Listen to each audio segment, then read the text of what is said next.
नमस्कार, higher mathematics के इस यूट्यूब चैनल में आपका स्वागत है। जैसा कि हमने कहा था कि पिछले वीडियो लेक्चर में कि अब अगले वीडियो लेक्चर में हम रिलेशन एंड फंक्शन के एमसीक्यू डिस्कस करेंगे। तो आज हम लोग बहुविकल्पी प्रश्न या विकल्प वाले प्रश्न जो संबंध एवं फलन के हैं उन्हें आज पढ़ेंगे। आपको पता है कि नई शिक्षा नीति के बाद अब विकल्प वाले प्रश्नों की संख्या और अधिक हो गई है, तो विकल्प वाले प्रश्नों में हमें ध्यान देने की आवश्यकता है। किंतु यह विकल्प वाले प्रश्न आपसे तभी बनेंगे जब आपको उस यूनिट का कॉन्सेप्ट क्लियर हो। तो ये ध्यान रहे, जो कॉन्सेप्ट समझाया गया है यदि अभी भी आप लोगों ने उसे नहीं देखा है उस वीडियो लेक्चर को, तो आप प्लेलिस्ट में जा कर के उस पूरे सारे वीडियो लेक्चर जो संबंध एवं फलन के हैं उन्हें आप देखें। तो आइए शुरू करते हैं। पहला क्वेश्चन है आपके पास जो 2020 में आया था बोर्ड एग्जाम में, कि एक सेट दिया गया है 1, 2, 3 जिसके अवयव हैं, ऐसे संबंध जिनमें अवयव 1, 2 तथा 1, 3 हैं और सतुल्य तथा सममित हैं किंतु संक्रामक नहीं है। ऐसे संबंधों की संख्या ज्ञात करनी है। तो आपको जिस प्रकार से सतुल्य एवं सममित तुल्यता संबंध आपने पढ़ा होगा, बस वही साधारण सा कॉन्सेप्ट है कि ऐसा रिलेशन आपको बनाना है कि वह सतुल्य भी हो और सममित भी हो। तो जो अवयव आपके पास दिए गए हैं 1, 2, 3, सतुल्य होने के लिए 1, 1, 2, 2 और 3, तो इसके अंदर होना ही चाहिए। फिर कह रहे हैं 1, 2 और 1, 3 होना चाहिए, तो 1, 2 लिख दीजिए और 1, 3 लिख दीजिए। अब यह सममित नहीं हुआ, क्योंकि सममित होने के लिए यदि a, b बिलोंग करता है तो b, a भी बिलोंग करना चाहिए, तो 2, 1 होना चाहिए और 3, 1 होना चाहिए। अब इस संबंध में हम देखेंगे कि क्या यह संबंध संक्रामक है अथवा नहीं, क्योंकि संक्रामक नहीं होना चाहिए। तो अब हम देखते हैं, मान लीजिए हमने इसे लिखा है 2, 1, तो जैसे आप इसे समझते हैं a और इसे कहते हैं b, तो a, b यदि इसके अंदर बिलोंग कर गया और इसके अंदर b, c बिलोंग कर गया, तो a, c भी बिलोंग करना चाहिए, अर्थात a 2 हो गया और c 3 हो गया, तो 2, 3 इसके अंदर नहीं है, अर्थात यह जो संबंध है संक्रामक संबंध नहीं है। तो ये जो एक रिलेशन हमें ऐसा मिल गया कि सतुल्य और सममित है किंतु संक्रामक नहीं है और जिसके अंदर ये दोनों अवयव हैं। अब देखिए क्या इसके अलावा भी रिलेशन है, तो उसके अंदर हम बनाने का प्रयास करते हैं। तो सतुल्य के लिए 1, 1, 2, 2 और 3, 3 होना चाहिए, यह सारे अवयव होने चाहिए। तो आप लिखेंगे सबसे पहले 1, 2 और 2, 1 और 1, 3 और 3, 1। अभी से इससे बड़ा रिलेशन बनेगा, क्योंकि यह तो सबसे छोटा है। इससे बड़ा बनाने का प्रयास करें तो इसमें 2, 3 यदि हम जोड़ेंगे तो यह सममित तब तक नहीं होगा जब तक इसमें 3, 2 भी ना लिख दिया जाए। और जैसे ही आप 3, 2 लिखेंगे तो यह जो संबंध है आपका संक्रामक भी हो जाएगा, जबकि वह ऐसे संबंधों की संख्या पूछ रहा है जो सतुल्य और सममित है किंतु संक्रामक नहीं है, तो यह रिलेशन हमारा इसमें नहीं आएगा। अर्थात हमें केवल एक ऐसा संबंध मिल रहा है जो सतुल्य सममित है किंतु संक्रामक नहीं है और 1, 2 और 1, 3 ऐसे अवयव उसके अंदर हैं। अब एक समुच्चय दिया गया 1, 2, 3 जिसके अवयव हैं 1, 2 वाले तुल्यता संबंधों की संख्या ज्ञात करनी है। तो तुल्यता संबंधों की संख्या ज्ञात करनी तो आपको पता होना चाहिए कि वह सतुल्य भी हो, सममित भी हो और संक्रामक भी होना चाहिए। तो यदि सतुल्य के लिए आप सबसे पहले आपको पता है कि यदि इसके अंदर 3 अवयव हैं 1, 2, 3, तो आप इसमें 1, 1, 2, 2 और 3, 3 तो लिखेंगे ही सतुल्य के लिए। 1, 2 भी होना चाहिए, तो 1, 2 हमने लिख दिया। अब ये सममित नहीं होगा, सममित भी होना चाहिए तुल्यता के लिए, तो 2, 1 भी इसके अंदर हम लिखेंगे। और 2, 1 जब लिख रहे हैं तो अब हम चेक करेंगे कि क्या यह संक्रामक है। सतुल्य, सममित एवं संक्रामक तीनों होना चाहिए तुल्यता संबंध। 1, 1 इसके अंदर है। अब देखिए यदि आप इसे a समझते हैं और इसे b कहते हैं, a, b इसमें बिलोंग कर गया, b, c इसमें बिलोंग कर गया, तो आप कहेंगे कि a, c भी इसमें बिलोंग करना चाहिए। यदि a, b और b, c, तो अर्थात 1, 1 इसके अंदर होना चाहिए, तो 1, 1 इसके अंदर है, अर्थात यह संक्रामक भी है। अब दूसरा रिलेशन बनाने का प्रयास करते हैं, क्या बना पाते हैं कि नहीं तुल्यता संबंध जिसमें 1, 2 हो। तो 1, 1, 2, 2 और 3, 3 लिखेंगे, 1, 2, 2, 3 लिखेंगे ही, 2, 1 लिखेंगे ही। अब इसे और बड़ा बनाने का प्रयास करते हैं। मान लीजिए हमने 1, 3 इसमें बढ़ा दिया, तो इसे सम्मित करने के लिए 3,1 भी लिखना पड़ेगा।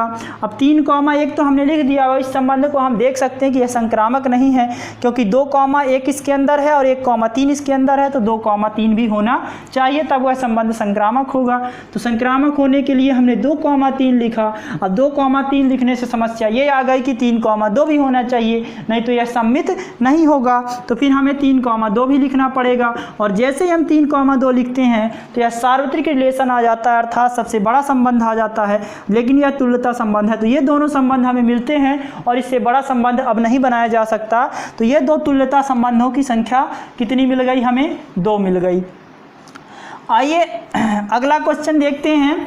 अगला क्वेश्चन बाइनरी ऑपरेशन की संख्याओं के ऊपर है। तो आपको संबंधों की संख्या जिस प्रकार से आप ज्ञात करते हैं कुल संबंधों की संख्या, उसी प्रकार से बाइनरी ऑपरेशन की संख्या ज्ञात करनी है।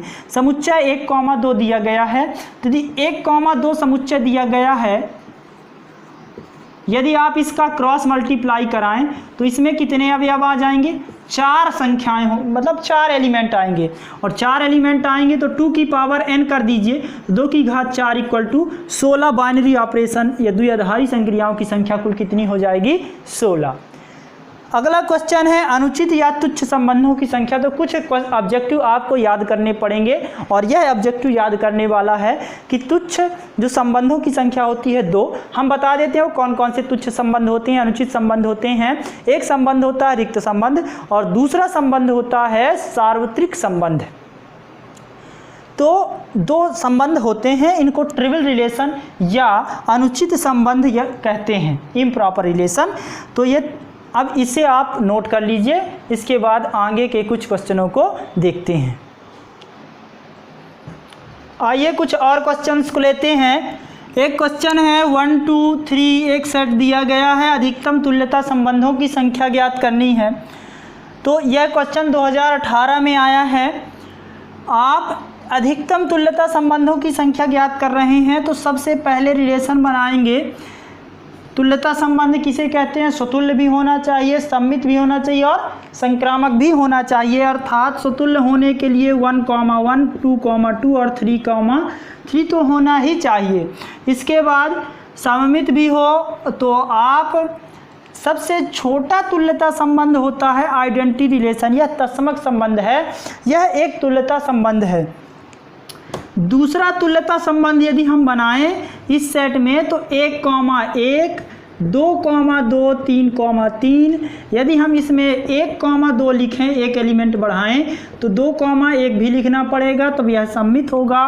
और यह संक्रामक भी है। A, B बिलोंग करता, B, C बिलोंग करता है, और A, C भी इसके अंदर बिलोंग करता है। तो यह तुल्यता संबंध हो गया दूसरा। तीसरा तुल्यता संबंध यदि हम बनाएं R इक्वल टू, तो 1,1, 2,2, 3,3 और इसमें 2,1 की जगह 2,3 लिख दें, तो हमें यहाँ 3,2 भी लिखना पड़ेगा सम्मित होने के लिए, और यह संक्रामक भी है। आप देख सकते हैं A, B बिलोंग करता है, B, C बिलोंग करता है, और A, C भी इसके अंदर है। तो यह तुल्यता संबंध है, तीसरा हो गया। चौथा तुल्यता संबंध बनाएंगे 1,1, 2,2, 3,3 और इसमें यदि 1,3 लिखें तो 3,1 भी लिखना पड़ेगा, और यह जो संबंध है यह भी तुल्यता संबंध है। तो ये 4 तुल्यता संबंध हो गए, और जो 5वां तुल्यता संबंध होगा उसमें सारे एलिमेंट आ जाएंगे, क्योंकि हम इसमें जो सार्वत्रिक संबंध होगा A क्रॉस A, वह भी क्या होगा? तुल्यता संबंध होगा।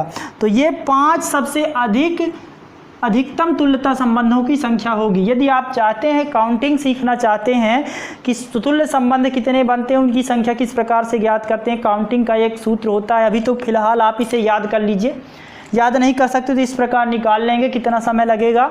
यदि आप चाहते हैं काउंटिंग सीखना कि फंक्शंस कि फलनों को किस प्रकार से गिना जा सकता है जल्दी फार्मूला के द्वारा, संबंधों को किस प्रकार से गिना जा सकता है, स्वतुल्य संबंधों की संख्या, सम्मित संबंधों की संख्या, तो आप कमेंट बॉक्स में कमेंट करें, हम उस पर वीडियो बनाएंगे।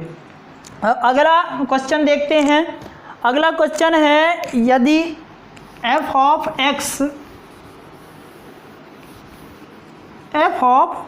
x इक्वल टू 1/x है, तो x बिलोंग्स टू r, तो क्या यह फलन एकैकी है, क्या आच्छादक है, क्या एकैकी एवं आच्छादक है। आपने एकैकी एवं आच्छादक पढ़ा हुआ है कि फलन एकैकी एवं आच्छादक किस प्रकार से ज्ञात करते हैं, किंतु इस क्वेश्चन को आप ध्यान से देखिए, x बिलोंग्स टू r लिखा है और x बराबर 0 पर तो फलन परिभाषित ही नहीं है, और यहाँ ऐसा लिखा ही नहीं गया कि x बराबर नहीं 0। तो जब यह फलन परिभाषित ही नहीं है तो एकैकी एवं आच्छादक निकाल ही नहीं सकते। f सच दैट r से r पर कोई फलन है x square plus 1, f inverse 5 का मान ज्ञात करना है। इस पर f इनवर्स 5 का मान यदि आपको ज्ञात करना है तो सबसे पहले क्या करेंगे, f इनवर्स 5 की जगह हम इसको मान लेंगे x, क्या मान लेंगे x, और जब x मान लेंगे तो आप इसे कह सकते हैं कि fx बराबर 5, और fx का मान क्या है, एक्स स्क्वायर प्लस 1, तो यहाँ लिखेंगे एक्स स्क्वायर प्लस 1 बराबर 5। यदि आप इसका पक्षांतर करेंगे तो एक्स स्क्वायर बराबर 4 आ जाएगा, तो x बराबर आपको मिल जाएगा -2 और +2। तो f इनवर्स 5 का मान आपको मिल गया। x किसके बराबर था, x जो था आपका f इनवर्स 5 के बराबर था, तो इसके स्थान पर आप f इनवर्स 5 लिख देंगे, अर्थात हमें मिल गया कि -2 और +2। अगला क्वेश्चन देखिए, अगला क्वेश्चन है x square -3 f such that r से r पर परिभाषित एक फलन है, तो f इनवर्स x ज्ञात करना है, प्रतिलोम ज्ञात करना है। अब जब कोई फलन रियल नंबर से रियल नंबर पर परिभाषित होता है तो आपको यह ध्यान देना है कि सबसे पहले तो इस फलन को आप चेक कीजिए कि क्या यह एकैकी एवं आच्छादक है। जब एकैकी एवं आच्छादक होगा तभी उस फलन का प्रतिलोम ज्ञात किया जा सकता, अन्यथा नहीं ज्ञात किया जा सकता। तो एक्स स्क्वायर -3 है, तो यदि आप 1 के लिए क्या करेंगे, f of x1 equal to f of x2 रखेंगे, तो x1 का स्क्वायर -3 इक्वल टू x2 का स्क्वायर -3 -3 कट गया, x1 का स्क्वायर -x2 का स्क्वायर इक्वल टू 0, और इसे सॉल्व करेंगे तो x1 -x2 और x1 प्लस x2 बराबर 0, तो आपको मिलेगा x1 बराबर x2 और x1 बराबर -x2, और ये जो मिल रहा है हमें केवल x1 बराबर x2 ही मिलना चाहिए, x1 बराबर -x2 नहीं मिलना चाहिए। तो यह जो फलन है एकैकी नहीं हो, जब एकैकी नहीं तो यह इन्वर्टिबल भी नहीं होगा, अर्थात व्युत्क्रमणीय नहीं होगा। तो आइए आगे कुछ और क्वेश्चन हैं। एक क्वेश्चन आपके सामने है कि Q0 यदि शून्योत्तर परिमेय संख्याओं का समुच्चय हो तो उस पर स्टार द्विआधारी संक्रिया इस प्रकार परिभाषित है, a स्टार b बराबर ab बटे 2, और जो a, b है for all a, b belongs to Q0 के लिए इस पर हमें तत्समक अवयव ज्ञात करना है। उसके ऑप्शन हैं, तत्समक अवयव क्या होगा, आपको बताना है 0, आपको बताना है 1, और आपको बताना है 2, और डी में बताना है 3। यह ऑप्शन दिए गए हैं।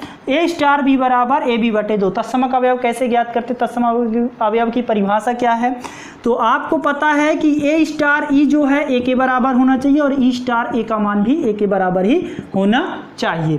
तो a स्टार b लिखा है, यदि हम a स्टार e ज्ञात करें तो हमें क्या मिलेगा, हमें मिलेगा a e बटे 2, और यह किसके बराबर होता है, तो a स्टार e किसके बराबर होगा, a के बराबर। तो यदि आप a स्टार e बराबर a है तो a स्टार e का मान क्या है, a e बटे 2, a e बटे 2 बराबर a से a कैंसिल, इसलिए e का मान क्या आ गया 2, तो तत्समक अवयव क्या आ गया 2। इस प्रकार से तत्समक अवयव ज्ञात कर ले जाएंगे। कुछ और क्वेश्चनों को देखते हैं।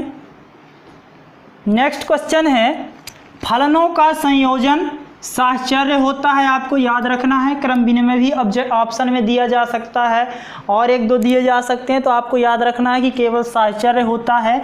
आपको एक थ्योरम याद रखनी है, f of g of h बराबर होता है f of g of h के। तो ये थ्योरम होती है जिसके कारण फलनों का संयोजन क्या होता है, साहचर्य होता है। f of g of f के सदैव बराबर नहीं होता, इसलिए फलनों का संयोजन क्रम विनिमय नहीं होता, साहचर्य होता है।